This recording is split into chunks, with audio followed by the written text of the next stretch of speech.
I never thought I'd be pouring my heart out on Reddit, but here I am, desperate for advice and support.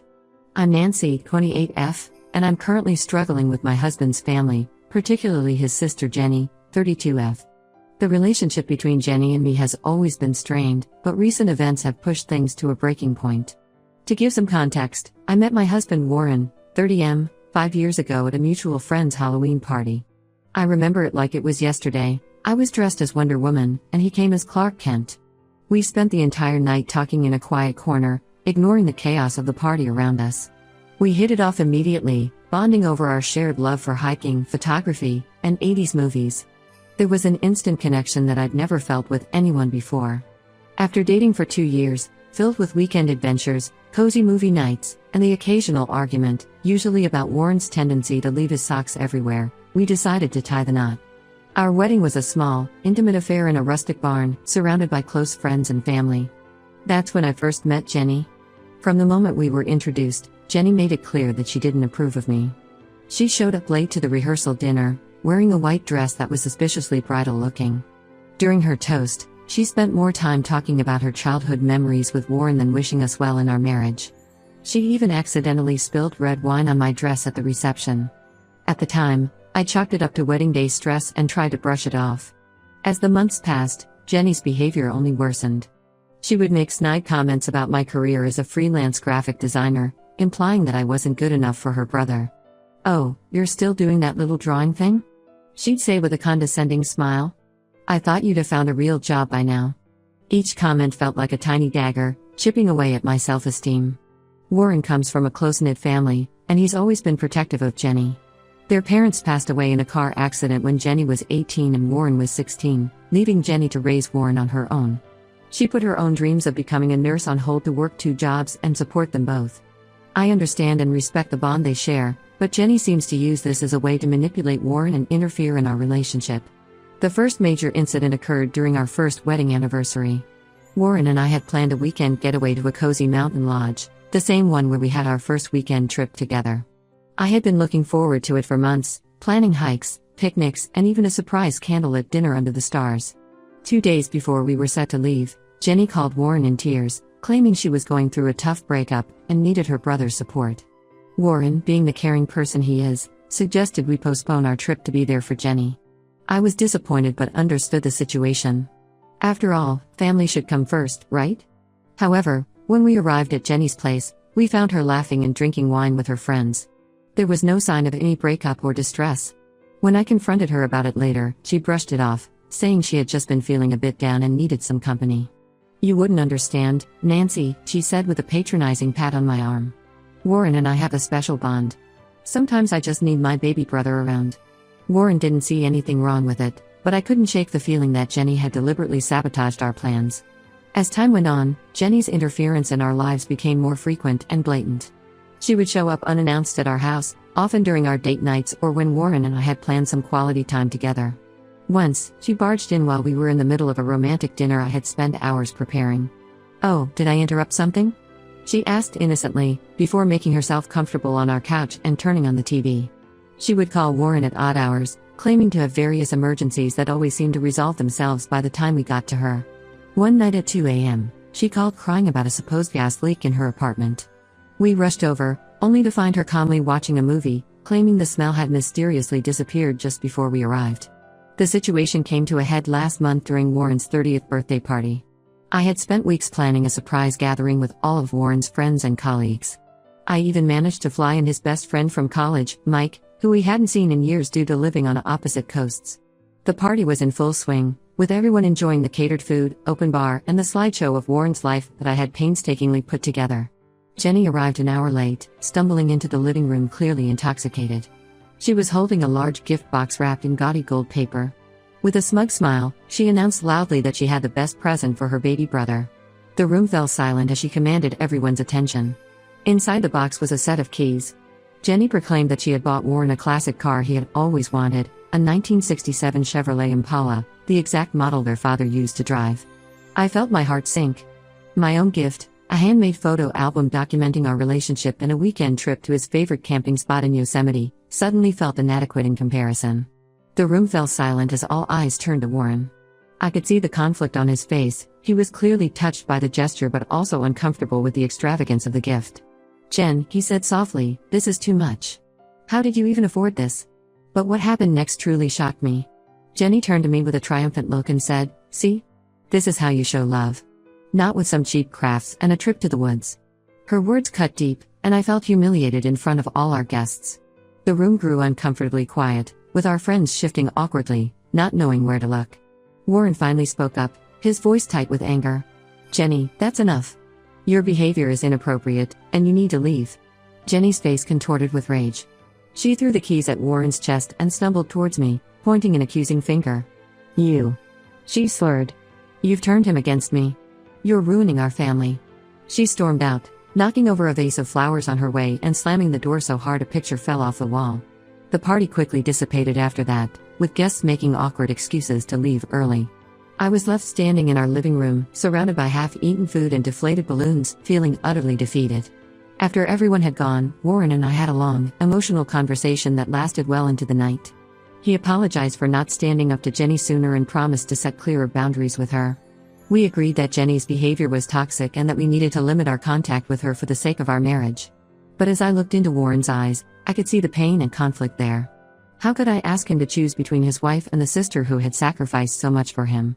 The next day, Warren called Jenny to discuss what had happened. He told her that her actions were unacceptable and that she needed to apologize to me if she wanted to continue being a part of our lives. Jenny refused, insisting that she had done nothing wrong and that I was the one causing problems in their family. "I'm the only real family you have left, Warren," she said, her voice thick with emotion. "Don't let her take that away from you." Now, we're at an impasse. Warren is torn between his love for me and his loyalty to his sister. I don't want to force him to choose, but I also can't continue living with this constant tension and drama. I'm considering suggesting that we move to a different city to get some distance, but I'm worried about how Warren will react. Will he see it as an ultimatum? Will it only drive him closer to Jenny? I love my husband deeply, and I want to make our marriage work. But I'm starting to wonder if that's possible with Jenny's constant interference. Am I overreacting? Should I try harder to make peace with Jenny for Warren's sake? Or is it time to take more drastic measures to protect our relationship? Any advice would be greatly appreciated. I feel like I'm drowning in a sea of family drama, and I don't know how to find my way back to shore. Update: when it's been about a month since my original post, and I wanted to give an update on the situation with Jenny. A lot has happened, and I'm still trying to process everything. Thank you to everyone who offered advice and support, it really helped me navigate through this difficult time. After my last post, Warren and I had several more conversations about Jenny's behavior and its impact on our marriage. We decided to take a step back from Jenny for a while to focus on our relationship. Warren agreed to limit his contact with her and to always consult with me before making any plans involving his sister. It wasn't an easy decision for him, and I could see the guilt weighing on him, but he understood it was necessary for our marriage. For the first couple of weeks, things were peaceful. Jenny seemed to be respecting our boundaries, and Warren and I were enjoying some much-needed quality time together. We started having regular date nights again, something we hadn't done in months due to Jenny's constant interruptions. We even started planning a vacation for just the two of us, a 2-week hiking trip through several national parks. It was something we talked about doing since we first started dating, but had never found the time for. For the first time in a long time, I felt hopeful about our future. However, about 3 weeks after Warren's birthday party incident, things took an unexpected turn. It was a quiet Sunday evening, and Warren and I were curled up on the couch watching a movie when his phone rang. The caller ID showed it was Jenny's neighbor, Mrs. Johnson. Warren answered, his brow furrowed with concern. As I watched, Warren's face drained of color. He stood up abruptly, nearly knocking over his glass of wine. "We'll be right there," he said, his voice shaking. He turned to me, his eyes wide with fear. "Jenny's been in a car accident. She's at St. Mary's Hospital." The drive to the hospital was tense. Warren gripped the steering wheel so tightly his knuckles were white, while I tried to get more information from Mrs. Johnson over the phone. Apparently, Jenny had been driving home from a bar when she lost control of her car and crashed into a tree. The police suspected she had been driving under the influence. When we arrived at the hospital, we found Jenny in the emergency room. She was conscious but clearly in pain. Her right arm was in a temporary cast, and her face was covered in small cuts from the shattered windshield. When she saw Warren, she burst into tears, reaching out for him with her good arm. "I'm so sorry," she sobbed as Warren hugged her gently. I messed up so bad."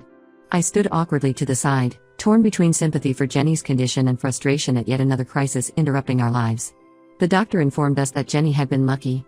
Apart from a broken arm and some cuts and bruises, she hadn't suffered any major injuries. However, she would need someone to look after her for a few weeks while her arm healed. Before I could even process what that might mean, Warren was already volunteering for us to take care of her. "She can stay with us," he said, looking at me with pleading eyes. "Just until she's back on her feet. We can't leave her alone like this." I wanted to object, to remind him of our agreement to maintain boundaries, but how could I say no in this situation? Reluctantly, I nodded my agreement.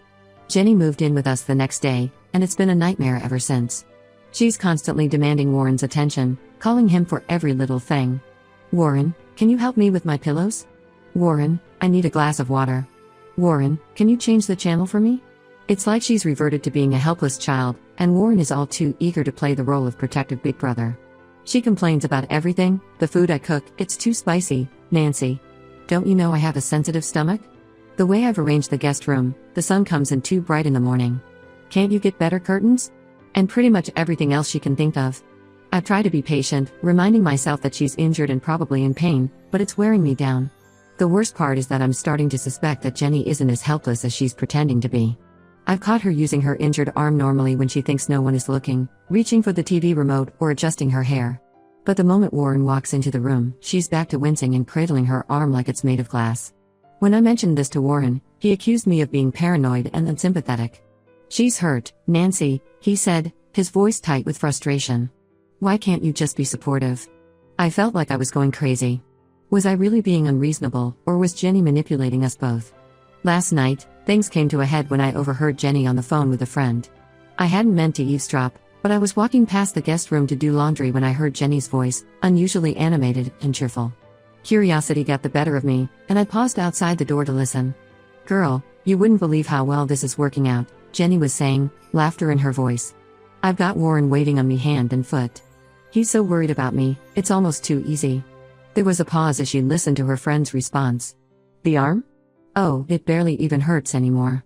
But they don't need to know that, do you? I'm thinking I can stretch this out for at least another month. Maybe by then, I can get Warren to see how much better off he is with his real family." I felt like I'd been punched in the gut. All my suspicions were confirmed in the worst possible way. Jenny wasn't just taking advantage of the situation, she was actively trying to drive a wedge between Warren and me. I'm at a loss for what to do. I tried to tell Warren what I overheard, but he didn't believe me. He thinks I'm just trying to get rid of Jenny, that I'm letting my dislike of her cloud my judgment. "Why would she lie about being hurt?" he asked, his voice full of doubt. "That doesn't make any sense, Nancy. I feel like I'm going crazy in my own home, watching this woman manipulate my husband and destroy our marriage. The vacation we had been planning seems like a distant dream now. Instead of hiking through beautiful landscapes together, I'm trapped in a house with a woman who seems determined to ruin my life. I'm considering taking a few days away to clear my head, maybe stay with my friend Lisa. But I'm worried about leaving Warren alone with Jenny and her influence. What if I come back to find that she's completely turned him against me? I love my husband, but I'm starting to wonder if our marriage can survive this. How can we move forward when he doesn't believe me? How can I compete with the bond he shares with Jenny? Any advice would be greatly appreciated. I feel like I'm at the end of my rope, and I don't know what to do next. Update 2. It's been 2 months since my last update, and the situation with Jenny has taken some unexpected turns. I want to thank everyone who offered advice and support. It really helped me navigate through this difficult time. After my last update, I was at my wit's end. I couldn't stand by and watch Jenny destroy my marriage any longer. Taking the advice of several commenters, I decided to gather concrete evidence of Jenny's deception. I know many of you advised against this, saying it was an invasion of privacy, but I felt I had no other choice. I set up a hidden camera in the living room. I told myself it was just for a couple of days, just to prove to Warren that I wasn't imagining things. Within 2 days, I had irrefutable evidence of Jenny using her injured arm normally when Warren wasn't around. I caught her lifting heavy books, doing her hair, even opening a tight jar lid, all with the arm she claimed was too painful to move. But the real shock came when I recorded a conversation between Jenny and one of her friends who came to visit. Jenny openly mocked me, calling me gullible and saying how easy it was to manipulate Warren. "He's always been a sucker for the damsel in distress act," she laughed. "A few crocodile tears and he's putty in my hands." I felt sick listening to it, but I knew I finally had the proof I needed. With shaking hands, I copied the footage onto a USB drive and waited for Warren to come home from work. When Warren arrived, I sat him down and explained what I'd done. He was upset at first, accusing me of invading Jenny's privacy. But I pleaded with him to just watch the videos. As he saw the footage of Jenny using her arm normally and heard her mocking words, the color drained from his face. "I can't believe this," he whispered, his voice hoarse. "Why would she do this?" I didn't have an answer for him, but I felt a wave of relief wash over me. Finally, Warren could see the truth. Warren confronted Jenny that evening. The resulting argument was intense and painful to witness. Jenny tried to deny everything at first, accusing me of doctoring the footage. But when faced with the undeniable evidence, she broke down. Through tears, Jenny admitted to exaggerating her injuries and trying to come between us. She spoke about feeling abandoned when Warren got married, about her fear of losing the only family she had left. It was a side of Jenny I'd never seen before, vulnerable, scared, and deeply insecure. Warren, torn between anger and concern for his sister, asked Jenny to leave our house immediately. She pleaded with him to let her stay, promising to change, but Warren stood his ground.